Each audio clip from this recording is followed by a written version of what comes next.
everybody, and welcome to Weird Beers, the Weird Beers podcast. We're here. Can you believe it? I've got a whole setup now. I've got a camera. It's got a mic on it. It's all getting really exciting. Welcome to the first ever episode of the Weird Beers podcast. I'm keen to get moving. Sorry if I look just to the side here. I've got the little the video of what I'm doing on the camera, which is right there. Right over there. So, I may be looking off to the side, but trust me, I'm just looking at you. So, anyway, welcome. Hello. Today we're going to be drinking the Kirin Ichiban. The Kirin, Japan's premium beer, the Ichiban. Have a look at that. Hopefully it focuses. Please focus. There we go. It's coming in, it's going out, it's coming in, it's going out. I haven't figured out this camera yet. There we go. The premium Japanese beer, Kirin Ichiban.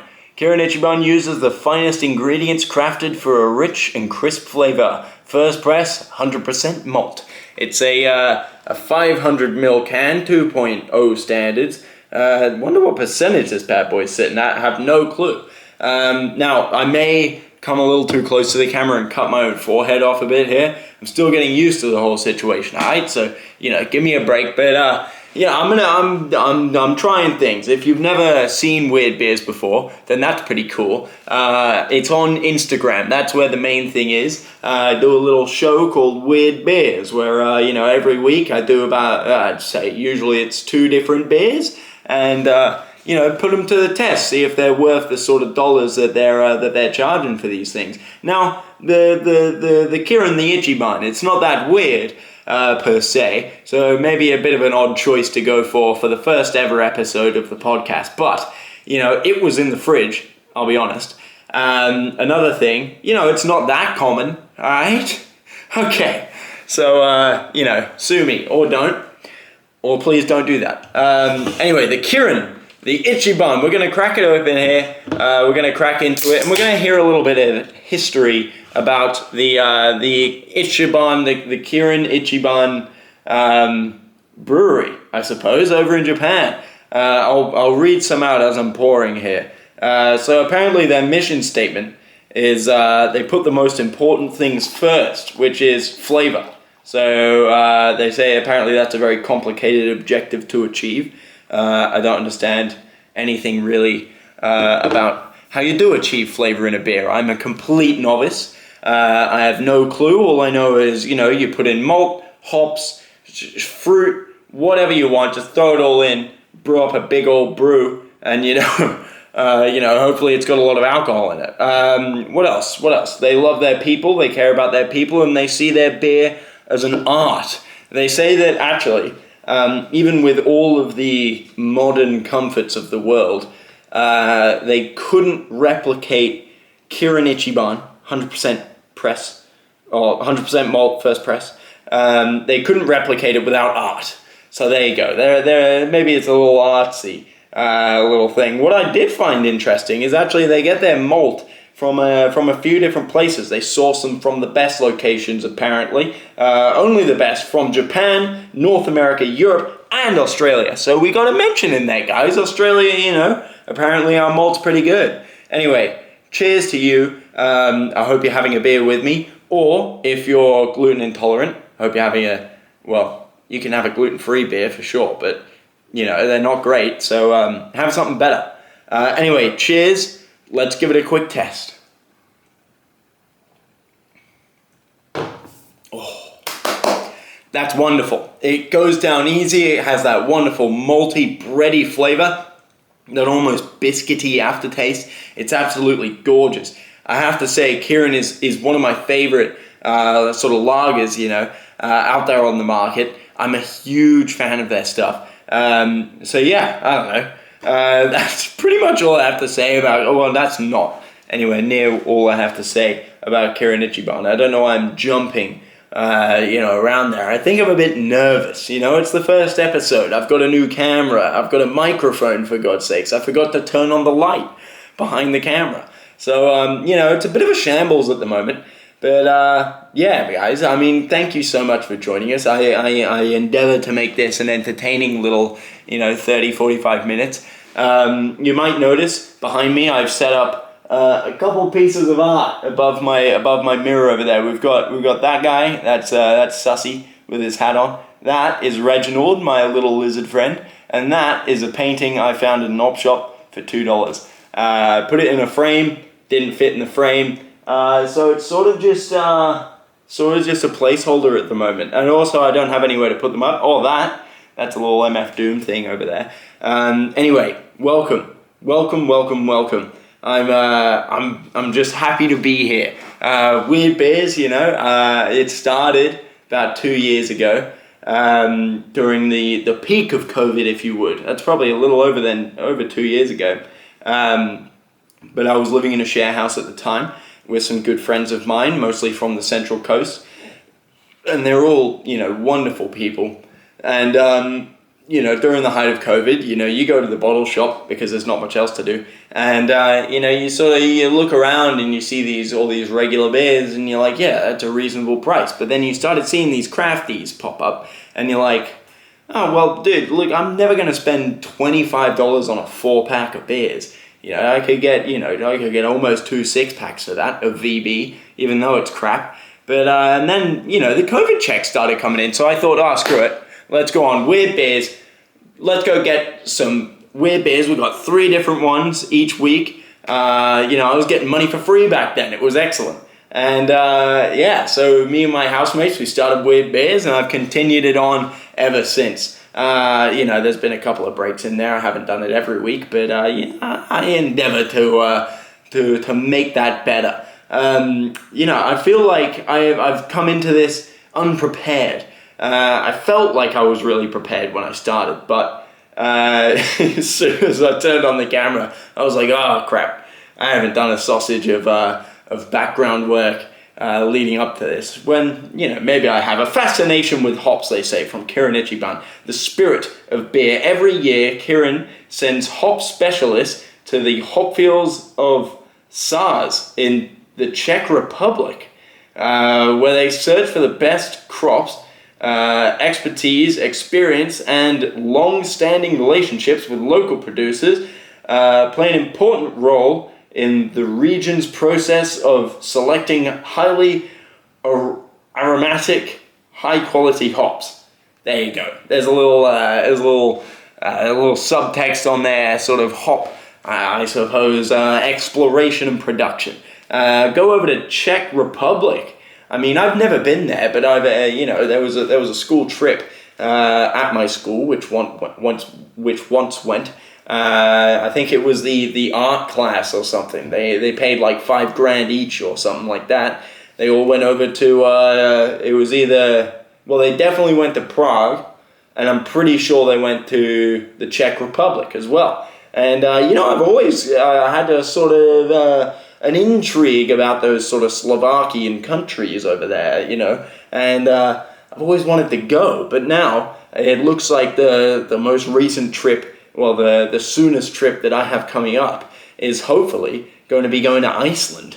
Now, over in Iceland, I don't know what the beer culture's like over there. I'm thinking that there's going to be a fair few ice box, which is really going to get me excited. I have one in my fridge at the moment back there. It's from the Hobart Brewing Co. An ice box, 16%, 4-point-something standards in one, relatively small bottle. So that thing's gonna, send me into warp drive. That thing's gonna, really knock my dick off. But, what are you gonna do? It's a 16%er all the way from Hobart. I mean, Hobart, there are hardy people down there, they technically live in Australia, but, not really, they're a bit separated, lovely people, but, it's just, they have all the weather of England, but all the negative side of living in Australia. So I don't know why you would quite live there. I feel like you get a few more benefits living in England. Especially, they're not living there for the weather. And I can't imagine, I went there recently. I went around Soma, I believe it's called Soma. I should remember, I was there a few weeks ago. But, we went around the art gallery, and it was gorgeous. We actually stayed there a few nights for my dad's birthday, and just had a fantastic time. But that's one place, you know, that's one place in Hobart. And to be fair, they have a wall filled with plaster cast vaginas, which is rather a bizarre, you know, sort of feature to have. You know, and I actually ended up with some vagina soap. They have vagina-shaped soap, 2 different models of vaginas, I suppose, in 2 different colors, one in a sort of cream, the other in a lilac sort of lavender color. I have both of those sitting in my bathroom at the moment. Haven't used them yet. Don't know what to use them for. I feel wrong using them. I mean, it just, you know, it feels a little too like, whoa, you know, what am I really doing here? Also, it was $40 a soap, and they're about that big. I won them in a card game, no less. We were playing a game called Blob. I don't know if you ever played, and I don't even know if that's the official name for it, but that's what we call it. It's called Blob. A wonderful game where you play, you get a hand, right? And you start at 10, you go all the way down to 1, and then all the way back up to 10. So you have 20 rounds in total, or maybe 19 rounds, because you never get to 0. I don't know, you do the maths. And then, essentially, you get given, say you're playing the first round, you get given your 10 cards, you say, and also there's a trump. That is a suit that is higher than any other suit, but whoever plays first, you have to follow suit if you can. If you can't, then you can either throw a card away, you know, and just not win it, or you can trump on in. I don't know why I'm explaining the rules of a card game to you. I told you I'm nervous. This is meant to be a beer podcast, but either way, so you're meant to call how many sets you're going to win in that one hand before you play anything. And then you have to call that and then get that right. And if you get that right, you don't blob, you get 10 points, as well as all the tricks that you scored throughout that round. If you blob, you get no points, but you do get the points for the tricks that you won that round. So if you blob, if you say you're going to win 1, you accidentally win 2, well, it might make sense to just start trying to win every single round, because then at least you might end up with 4 points rather than just 2. Anyway, welcome to Weird Cards, I guess. Gee whiz. I'm nervous, you know, I'm excited. Of course, I'm wearing the Ekin Brewing Co. Tom Sellers shirt. A magnificent beer. If you haven't tried it, if you haven't seen the episode, go over to Instagram now and watch the episode with this beer on it. A magnificent brew, truly magnificent, made by my good buddy Lee over at Tom Sellers over there. But yeah, dude, a fantastic time, a fantastic place to be, sitting around having that with my buddies. Oh boy, oh girl, it was magnificent. Like, truly one of the best beers I've ever had. I don't know how they made it that good, but I saw them piling oats and oats and oats, you know, just kilos of oats into this sort of brewing patch. And then you know how oats sort of float on the top of any liquid you put them on and they don't really sink. You really have to get them wet on purpose. They don't want to be wet. Sort of naturally. I suppose maybe they're scared of water, if you will. They're scared of, you know, jumping into the pool and really getting to know themselves. So they're like pushing down this mat of oats, and it looks like sort of that swamp grass that sort of sits on the top of the water, and you push it down. It's all like one big mat, real weird looking, but fantastic stuff. Brilliant beer, fantastic, you know, location, fantastic times, good people, and now I've just been waffling. We need more structure. Tell me about the hops, James. Well, I'll tell you. Our long relationships with this region. Come on now. With this region began in 1905 with a massive purchase, and at one time nearly 80% of all the region's hops went to Kirin. That's pretty impressive. To this day, Kirin continues to use a wide variety of Czech hops, maintaining the tradition of selecting only the finest ingredients. There you go. Now, oh boy, I've scrolled down. We've got a Japanese lady in a lab coat doing all sorts of tests. Man, that looks pretty fantastic. Over 1,000 varieties of yeast slumber in Kirin's labs. Wow, I didn't know there was that many types of yeast. I mean, how many types of yeast could there possibly be? I mean, there's got to be more than 1,000 times, I suppose, if they just have 1,000 sitting in their lab. There's got to be more than 1,000 just out there in the ether in the world, but, you know, I mean, how many types? Has anybody ever categorized that? One time I was in probably year 3 back in England, and we were doing a little science experiment, right? And we had this yeast, because obviously yeast is like a living thing. And I was like, what the hell do you mean it's living? It can't be living. It's a ball, it's a tiny little ball. That thing can't be alive. And me and my year 3 brain, I was maybe I was 7 years old. And so they pour it out on the desk in front of us. We've got this like sort of, little circle of yeast going on. And one of them, bro, with like flat desk, everything's chilling. They've been sitting there for a little bit, and one of them just does a full lap. It was wild. Like and then I thought, oh my God, it really is alive. Like, this is a living thing, and clearly it has legs. They're just too small for me to see it. That's what I was thinking at the time. It's like, shit, dude, this little thing right here, this tiny little grain, it's got legs, and it can run around. It did a full lap of the circle, came back to right next to where it started, and dude, I've told people about this experience in the past, and they've called me, a conspiracy theorist, a liar, a cheat. I can't really escape it. But I'm telling you, man, it was true. It really happened. And it really stuck in my brain. That's how I remembered it so badly. That guy as well, the science teacher who was showing us this, he was some sort of whiz with his drawings. He did one of them little flip books, where you do a flip book and then it looks like there's a cartoon or something, and you flip it fast enough, it looks like they're running into a brick wall or something, Yeah, but this guy, he'd done extremely detailed drawings of a kingfisher. It was really amazing, and it dove in to the water, grabbed the little fish, flew back out. And it was like really incredible drawings. And I've asked myself this question at least once a year since. Did he draw those, or did he buy that book pre-done, But man, I'll never be able to tell. And he kicks in.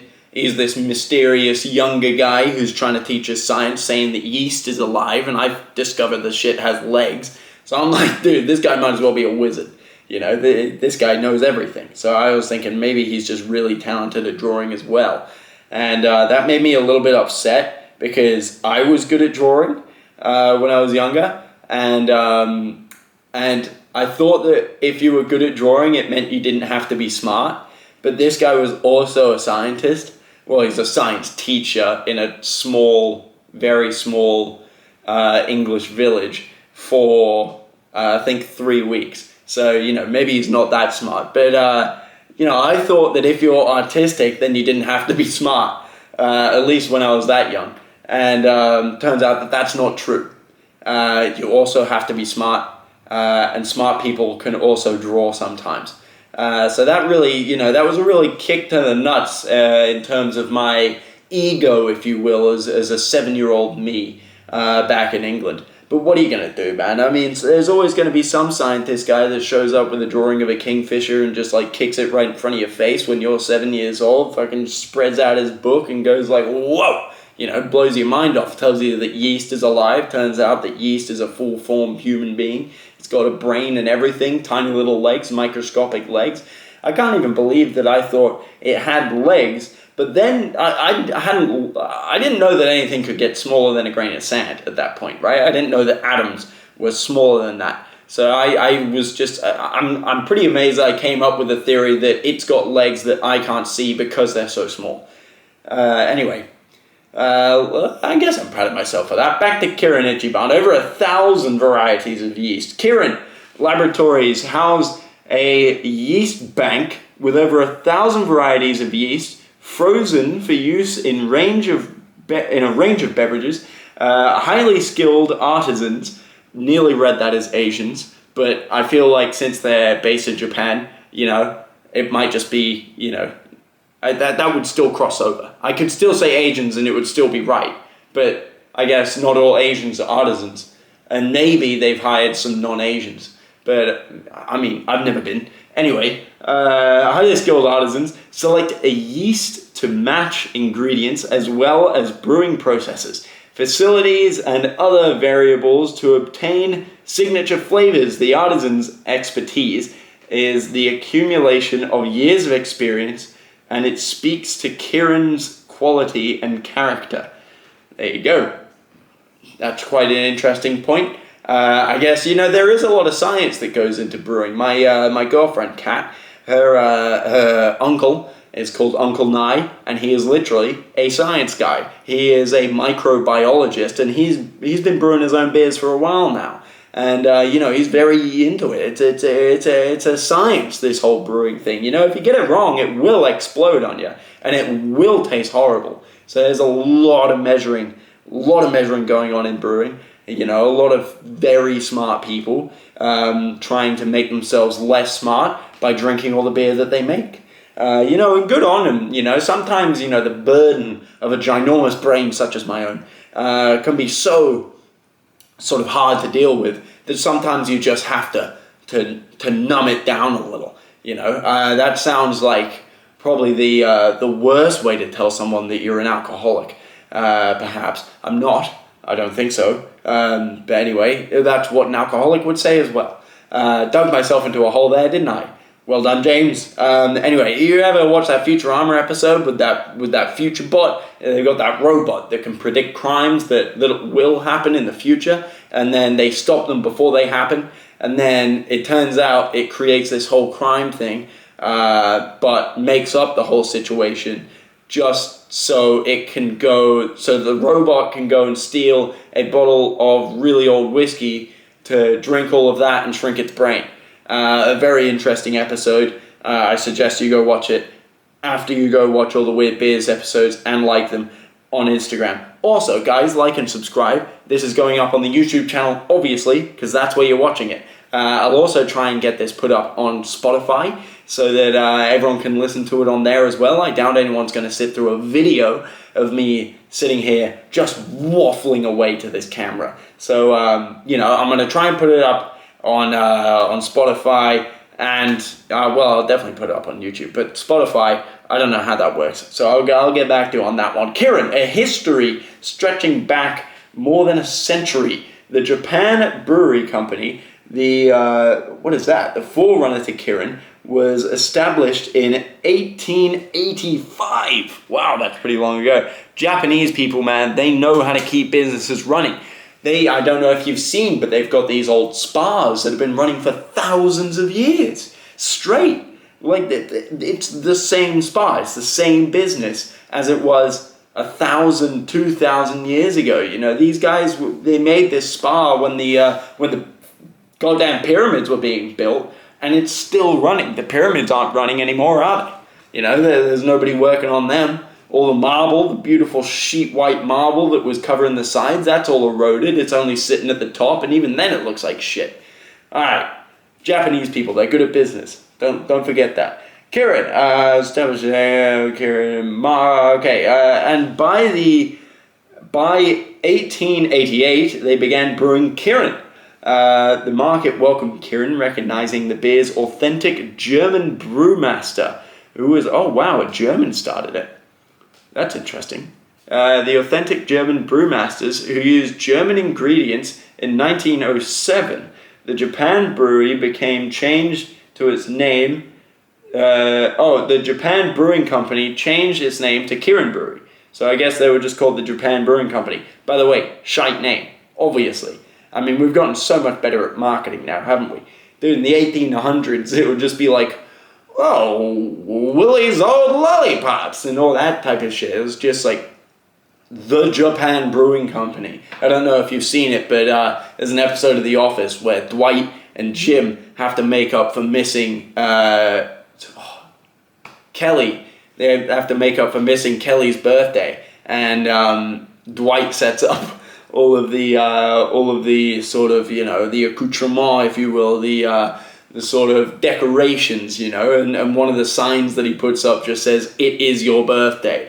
That's sort of like just calling it the Japan Brewing Company, dude. That sucks. Come on, they changed it to Kirin, far better now. Continuing its high standards in securing the best malt and hops and investing in facilities, okay?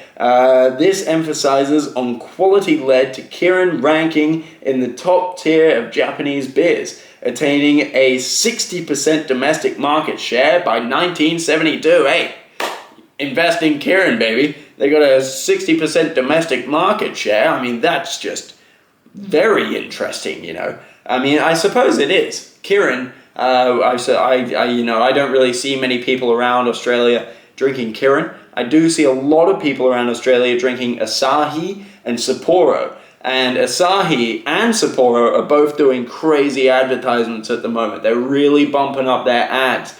But Kirin, haven't seen a sausage from them. Not a word, but I've only tried them recently and I've gotten really into them. So, you know, I think that Kirin's far better, especially the Ichiban. It is far better than an Asahi or a Sapporo lager.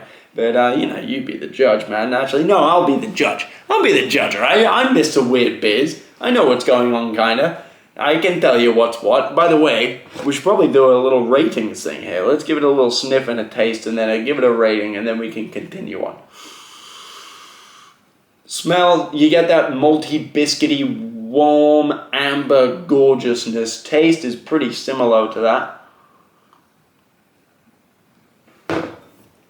God, that is so good. You do get a very slight metallic bite, sort of halfway through the flavor profile. It sort of kicks in, and it's not that noticeable, but it is there, which is going to mark it down. Also, it's not that weird of a beer. Should have started with a weirder beer on Weird Beers podcast episode 1, number 1, the reigning champ, but oh well.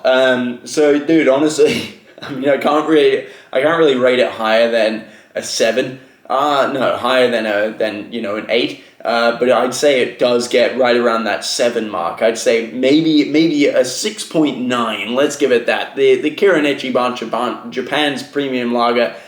Kirin Ichiban uses as a first press, 100% malt, 2.0 standards, something percent alcohol. 6.9. Nice. Good rating. Man, that's good. Alright.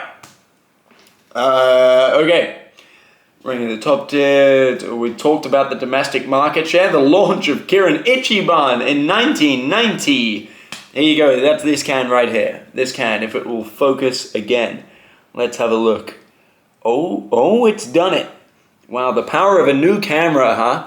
This thing's pretty cool, actually. I really like this new camera. Alright, the launch of Kirin Ichiban in 1990 with its unique first press wort process generated record sales and soon became one of the company's most successful products. Even today, Kirin Ichiban holds a special spot in the hearts of millions of beer lovers in Japan and around the world. Oh, isn't that gorgeous? I do have to say, by the way, I mean, the can art on this is wicked sauce. Look at that. Look at that can art. I don't even know what it is. Some sort of dragon, deer, horse thing. I really like it. I think it's flippin' rad, dude. The Kirin, a mythological beast that portends happiness? Portends. Portends? I don't know what that means. Hey, Jamie, look it up. We need to get a Jamie on this podcast. That's another thing we need to do. Get a Jamie. I would love to get John on this podcast. Unfortunately, he's beer intolerant. As a fact of, if he has anything to do with gluten, he shits his pants all over the place. It's a mess. You know, I've had to clean him up many times. Poor guy. But my best buddy, John. We'll get him on the podcast. Maybe we'll do some silly ciders, some goofy gins, some wobbly whiskeys, some wacky wines, maybe. Who knows? I don't think he'll do any wines or gins, and he doesn't really like ciders. So I think it's only going to be rambunctious rums and wobbly whiskeys, maybe a tenacious tequila for this guy, But it's certainly not going to be a weird beer. I suppose gluten-free beers are pretty weird, to begin with. But, oh well, who cares about John? It's all about me. Alright, the symbol of Kirin, this beautiful deer thing on the front there.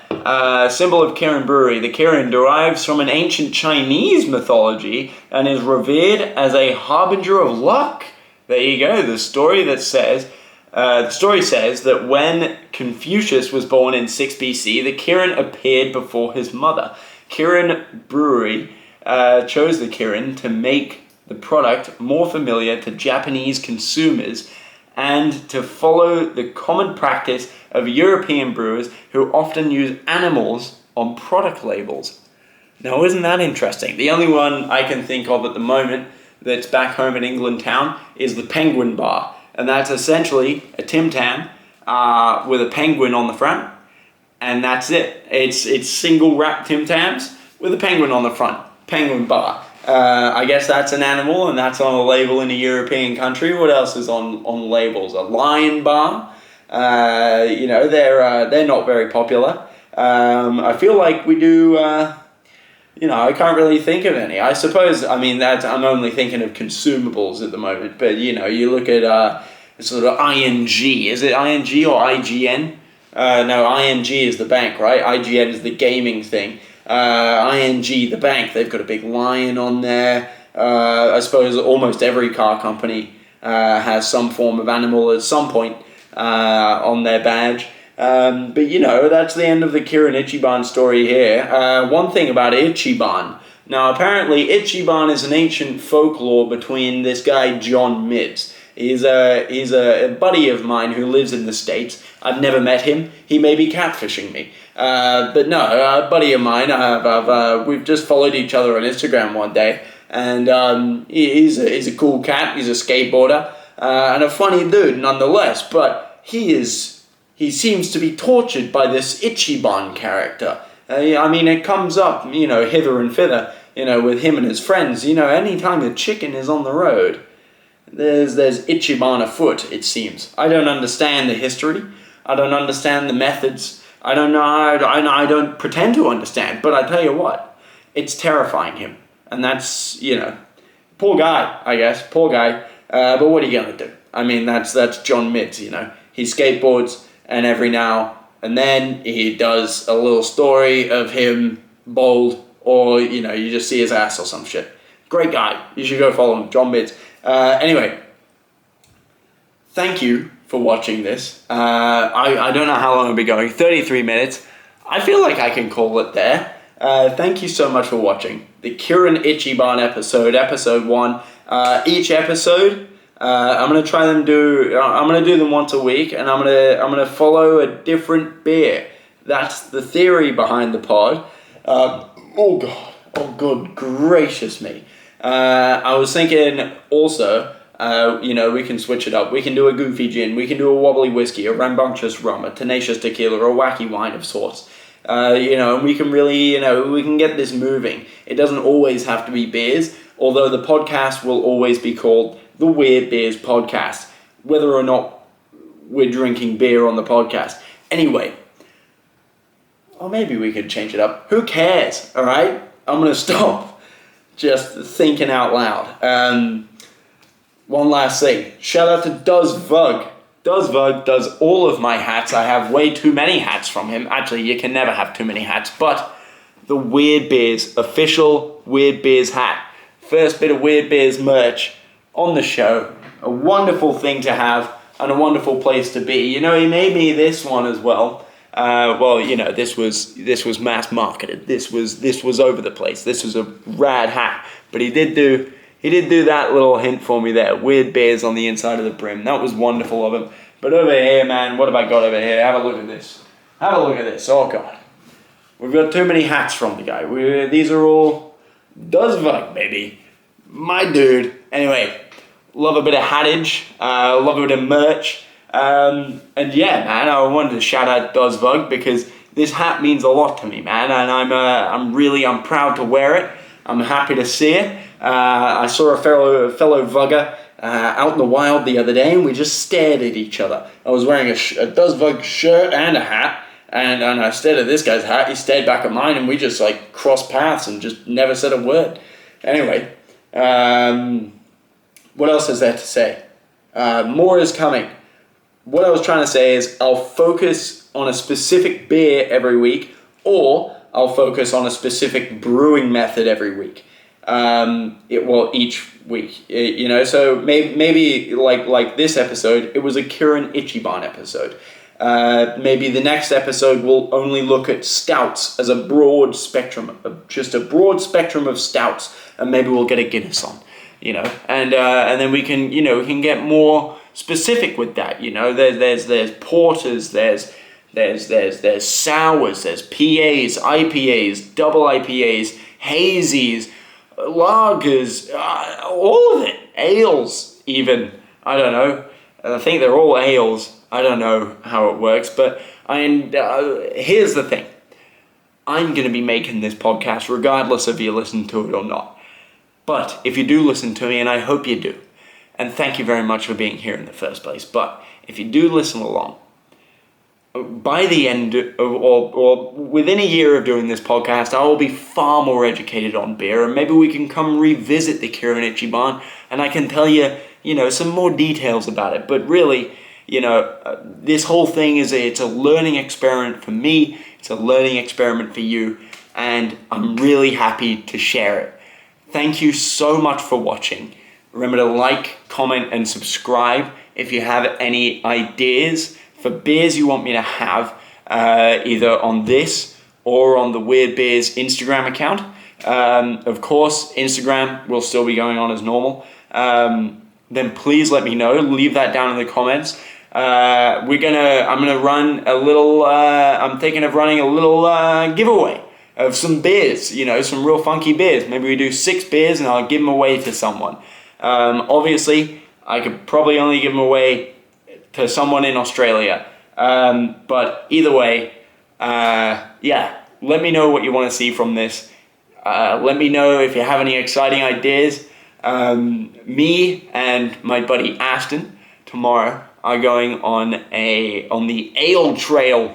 So get keen for that. I'm going to be trying to vlog that.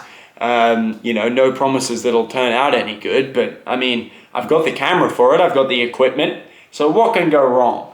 I'm getting boiling hot in this room. It's absolutely smoking in here. But yes, thank you so much for watching. I love you all. Thank you so much.